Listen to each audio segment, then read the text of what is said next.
আসসালামু আলাইকুম সবাইকে। বন্ধুরা, ডিম দেখতে পাচ্ছ? এই চলো এই দুইটা ডিমকে ফেটিয়ে নিলাম সুন্দর করে। একটু ভ্যানিলা এসেন্স দিতে হবে যাতে ডিমের কাঁচা গন্ধটা শেষ হয়ে যায়।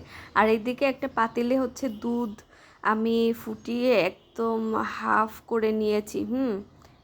1 লিটার দুধকে হাফ লিটার করে নিয়েছি। বুঝতে হবে। তারপরে এই যে একটা মোল্ডের মধ্যে ক্যারামেল করে সেটা ডিম দুধের মিশ্রণটাকে ঢেকে দিয়ে একটু সামান্য পানি দিয়ে তারপরে বসিয়ে দিলাম পুডিংয়ের জন্য। ফাইনালি আমার পুডিং হাফ অ্যান আওয়ারের মধ্যে রেডি। এখন সুন্দর করে ঠান্ডা করে আমি ঠান্ডা করতে 2 ঘন্টা ফ্রিজে রেখে দিয়েছিলাম।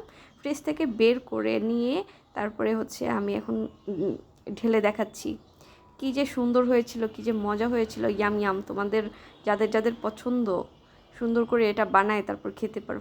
একটু ঝাঁকানাকা করে নিচ্ছি পাত্রের মধ্যে। এই যে টেনটেনা, মাশাল্লাহ মাশাল্লাহ, কী যে গ্লাস স্কিন।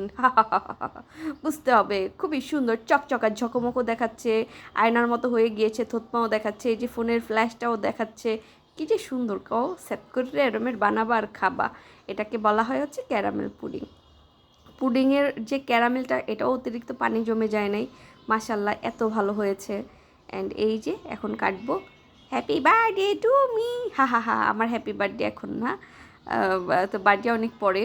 সো এটা এমনিতেই বাসায় বানানো হয়েছিল প্রিয়জনকে সারপ্রাইজ দেওয়ার জন্য। তোমরাও যদি তোমাদের প্রিয়জনকে সারপ্রাইজ দিতে চাও তাহলে এরকমের দেখছেন আমি ওই 3 কোণের নাকাইটা এরকমের করে কাটছি। ভালো থেকেন, টুডলস।